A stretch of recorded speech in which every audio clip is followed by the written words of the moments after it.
Tour বাঙালি সুখদেব চ্যানেলে আপনাদের সকলকে স্বাগত। আজকে আমরা এমন একটি জায়গায় এসেছি, কাটোয়ার ক্ষীরগ্রাম। আর এখানেই আছে সতী 51 পীঠের মধ্যে একটি পীঠ। আর এখানে বলা হয় মায়ের ডান পায়ের বুড়ো আঙুল পড়েছিল, তাই এখানে জগদ্ধা মা নামে পরিচিতি।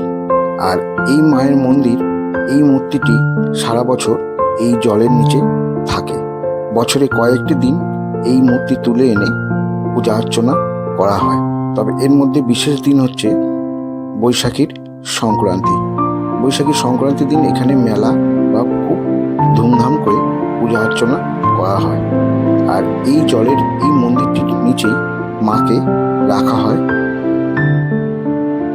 আর বছরের কয়েকটি দিন মাকে এই মন্দির থেকে তুলে এনে পূজা অর্চনা করা হয়।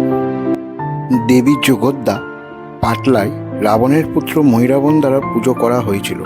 রাম ও রাবণের মধ্যে যুদ্ধের সময় মহিরাবণ মায়ের শক্তিতে শ্রীরাম ও লক্ষ্মণকে বন্দি করে পাটলায় নিয়ে যান। হনুমান পাটলায় গিয়ে মহিরাবণকে বধ করে রাম ও লক্ষ্মণকে মুক্ত করেন। হনুমান তখন দেবী জগদ্ধার মূর্তি নিয়ে ক্ষীরগ্রামে স্থাপন করেন। আর আমার ডান পাশে যে মূর্তিটা দেখতে পাচ্ছেন, প্রতিমাটি, এটা হচ্ছে মহিরাবণ বধ। এটি পাতালে পূজিত হতেন। আর বাঁ পাশেরটা ভদ্রাকালী। এই দুটো প্রতিমায় নবদ্বীপ রাসে পূজিত হন। আপনারা এই প্রতিমা দুটি দেখতে হলে নবদ্বীপ রাস পূর্ণিমায় অবশ্যই আসতে হবে।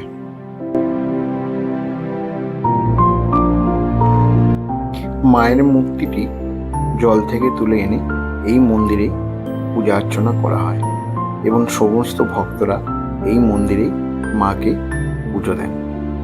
তবে কথিত আছে একসময় এই গ্রামে নরবলি প্রচলিত ছিল। এই নরবলি হতে হতে একদিন এক ব্রাহ্মণের ছেলের পালা পড়ে যায়। সেই রাতে ব্রাহ্মণ ছেলেটিকে নিয়ে এই গ্রাম থেকে পালানোর চেষ্টা করেন, কিন্তু জগদ্ধা মা মেয়ের বেশে এসে তাকে আটকায় এবং বলে, তুমি বাড়ি ফিরে যাও, আজ থেকে আমি আর নরবলি নেব না। তাই সেদিন থেকে নরবলি বন্ধ হয়ে যায়। তবে অবশ্য এখনো এখানে পাঠা বলি প্রচলিত আছে এবং মহিষ বলি হয়।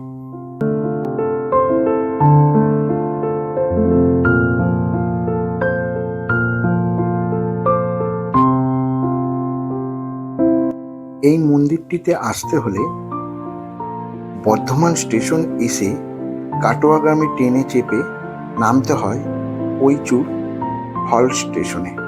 বর্ধমান থেকে কৈচুর স্টেশনের দূরত্ব 35 কিলোমিটার। কাটোয়া মহকুমা অন্তর্গত। এখান থেকে টোটোয় চেপে যাওয়া যায় ক্ষীরগ্রাম। কৈচুর হল স্টেশন থেকে পাথুরি ঢালু পথ বেয়ে নেমে পথ 5 মিনিট হেঁটে গেলে একটি মোড় পাওয়া যায়।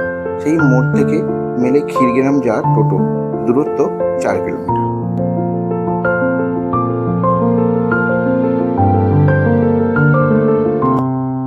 একদিনের জন্য এখানে বেড়াতে গেলে খুব সুন্দর বা ভালো লাগবে। গ্রাম্য পরিবেশ বা খুব সুন্দর পরিবেশে আপনাকে মুগ্ধ করে তুলবে।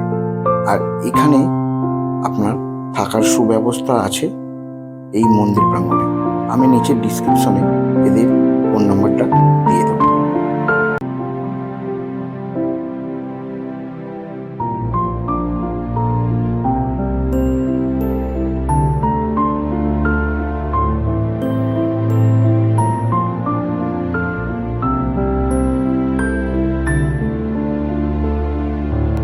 মায়ের মন্দির প্রাঙ্গণের একটু সাইডে এখানে রান্না করার সুব্যবস্থা আছে। যারা মেলা উপলক্ষে ওখানে গেছেন তারা রান্নার সরঞ্জাম নিয়ে ওখানে রান্না করে খাওয়া দাওয়ার ব্যবস্থা করেন।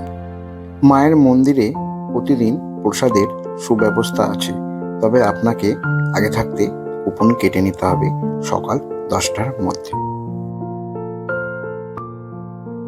মেলা উপলক্ষে এখানে জলছত্র করা হয়েছে এবং কিছু শরবতের ব্যবস্থা করা হয়েছে।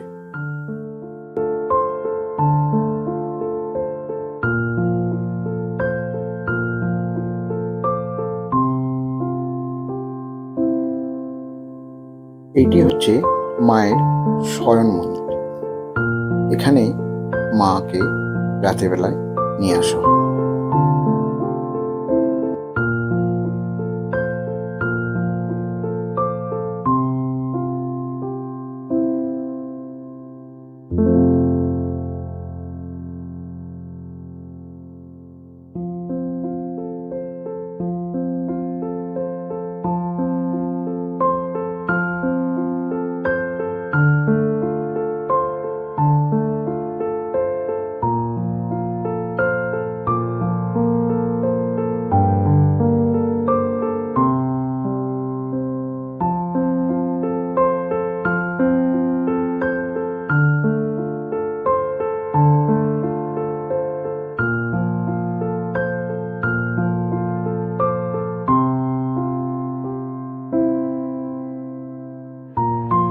এটি হচ্ছে পাতালে পূজিত হচ্ছে ময়ূরাবন বধ, আর এটা হচ্ছে মর্তে চলে এসে মা ভদ্রকালী, আর এই সেই জগদ্ধামা, আর এটি হচ্ছে মায়ের মন্দির। নমস্কার।